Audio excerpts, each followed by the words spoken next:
देश के कोने कोने से उठी तो सरकार को काम करना पड़ा। 370 की आवाज उठाई, सरकार ने काम किया। किसानों ने आवाज उठाई, सरकार ने काम किया। तो अगर गौ माता के लिए भी हम सभी सनातनी मिलकर के आवाज उठाएंगे, 27 अप्रैल को देश के कोने कोने से अगर हम भीड़ इकट्ठी कर लेंगे अपने तहसील पर, तो निश्चित रूप से मेरे भाई बहनों सरकार मजबूर हो जाएगी कुछ ना कुछ करने के लिए। अब हमें अपनी जातियों को छोड़ना होगा, हमें अपने समाज को छोड़ना होगा। हम पर आकर के हमें साथ में मिलकर के गौ माता का ये काम करना होगा। बहुत बट चुके हैं हिंदू लोग, अगर ऐसे ही बटते रहे, अभी तो गौ माता काटी जा रही है मेरे भाई बहनों, वैसे हिंदू भी काटे जाएंगे। इसलिए अब एक होने की आवश्यकता है और एक होकर के हमारी गौ माता के लिए आवाज उठाने की आवश्यकता है। क्योंकि जिस देश की धरती पर गौ माता नहीं, वो देश हमारे सनातन का नहीं हो सकता है। इसलिए हमें गौ माता की रक्षा ये निकिन प्रकारेण से अब करना पड़ेगा। क्योंकि गौ माता है तभी तो हम सब, जो हमारे देश के संतों ने ये अभियान प्रारंभ किया है, इसमें लगना पड़ेगा। और संतों ने सबसे पहला नियम ही यही रखा, सबसे पहली शर्त ही यही रखी कि इस अभियान के तहत किसी का कहीं नाम नहीं, किसी का कहीं फोटो नहीं, किसी संस्था के बैनर तले नहीं, सिर्फ और सिर्फ नाम और फोटो होगा। तो गौ माता और नाम तो बहुत करवा लिए, अब काम करने की आवश्यकता है। 2 महीने से ये अभियान चल रहा है, जगह जगह भी गौ भक्तों की टोली पहुंच चुकी है और मेरे भाई बहनों अभियान का प्रचार हो रहा है। अब हमें भी इस अभियान से जुड़ना है, हमारे आसपास के क्षेत्र में प्रचार। कितनी तारीख को जाना है तहसील में? थोड़ा जोर से बोलो।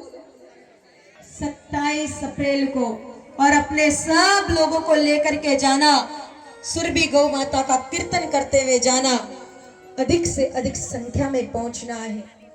मेरे भाई बहनों, हमारे शिवराज जी भाई साहब, हमारे बने सिंह जी भाई साहब तो अभियान का काम करते करते यहाँ पर पहुंचे हैं। एक केरल में काम देख रहे, एक मध्य प्रदेश में काम देख रहे, बड़े सुंदर तरीके से आपके माध्यम से काम हो रहा। ऐसा ही काम हमें राजस्थान में भी करना है, इस झालावाड़ क्षेत्र में भी गौ माता का करना है। हम सबको इस अभियान से जुड़ना है।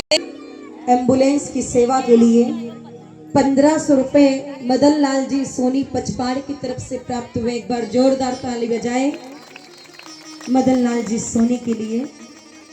और शंभू सिंह जी चौहान गोदाम रहते हैं, वहाँ सब लोग जाकर के सेवा देते हैं। लेकिन हमारे युवा भाई जो रात रात को सड़कों पर खड़े रह करके कसाईयों से लड़ करके गौ माता की रक्षा करते हैं, कहीं एक्सीडेंट हो जाए गौ माता का, दौड़ करके वहां जाकर के गौ माता की व्यवस्था नहीं होती है। ऐसे भाई लोग ये गौ माता की सेवा कर रहे हैं और इनका साथ बहुत कम लोग देते हैं। क्योंकि दुनिया दिखावे के पीछे घूमती है, जहाँ दिखावा होता वहां दौड़ पड़ती है। इसलिए याद रखना, जो सच्ची सेवा करे, जो मन से सेवा करे, आप उसकी परख करें और वहां देने का प्रयास करें। ये सब युवा भाई, इनके कोई बहुत बड़े बड़े बिजनेस, मेरे भाई बहनों इस कार्यक्रम में बहुत बड़ी भूमिका निभा रहे हैं। और आपने एम्बुलेंस के लिए भी 21,000 का सहयोग किया, एक बार जोरदार ताली बजाएं। अर्जुन सिंह जी बरखेड़ी, उन्होंने भी मेरे भाई बहनों 21,000 का सहयोग किया। एक बार इन दोनों युवाओं के, आज के युवा लोग जिन्हें ठेकों की दुकानों से फुर्सत नहीं मिलती है, जिनको तंबाकू की पुड़कियां खाने से फुर्सत नहीं मिलती है, जो मार्ग से भटक जाते हैं, लेकिन ये युवा लोग, मेरे भाई बहनों, कोई व्यापार नहीं होने के बाद भी 21,000 का सहयोग ये एम्बुलेंस के लिए कर रहे हैं। तो आप लोग इनसे प्रेरणा लें और इनका सहयोग करें और एक बार इनके लिए जोरदार ताली बजाएं, जिनमें इतनी गौ भक्ति है। किसी को गोदान करना हो तो कर दे, क्योंकि कुछ ही देर में हमारे बीच में परम पूज्य सद्गुरुदेव भगवान का आगमन होगा। तो इसलिए मुगलों के समय की है, हमारे भारत देश की जब विषम स्थितियां थी, भारत पाकिस्तान अलग हो रहा था, उस समय की घटना है और सत्य घटना है। उस समय हालत ये थी कि किसी व्यक्ति को अगर हिंदुस्तान में मुस्लिम दिख जाता तो गोली से उड़ा देते। ये हालात उस समय के थे। तो एक मुस्लिम सरदार की टोली हमारे भारत में रह गई थी,